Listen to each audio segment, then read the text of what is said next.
Hrista, Boga blagovernog i samodržavnog gospodina, Srbljem i Podunavlju Stefana, kneza Lazara.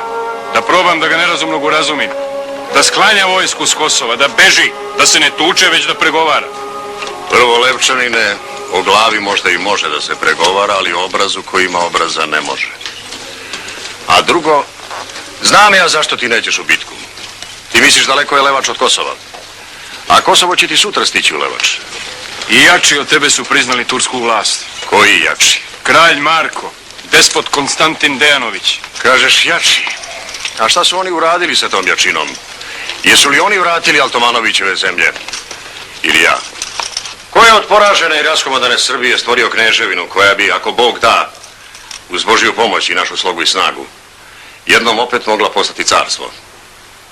Dok su svi rasipali, ko je se birao? Marko, Konstantin ili Lazar? Marko i Konstantin su izbjegli prolivanje krvi. Sačuvali su zemlju, sačuvali narod. Sačuvali su oni tamnavče svoje krune. Bolje da kažem, misle da su sačuvali. Dok tvoji seljaci, Lazare, zajedno s tobom budu ostavljali kosti po Kosovu, njihovi će mirno da žanju pšenicu. Žanju da mogu da Turcima plate harač.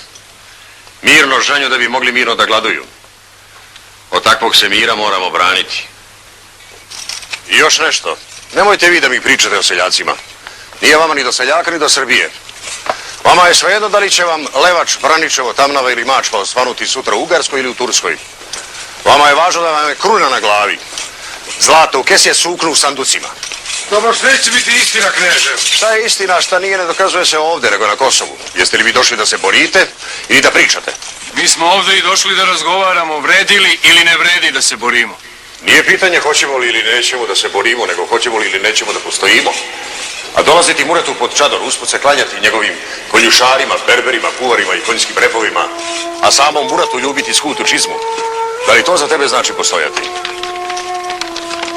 Kneže, prevelika je turska sila i ordija. Preveliki je tamnavče, bojim se, tvoj strah.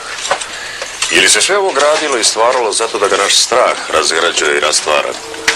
Ako na tursku silu i ordiju danas ne poletimo kao sokolovi, sutra će nam kneževsku trpezu preletati kokoške, kokodačići.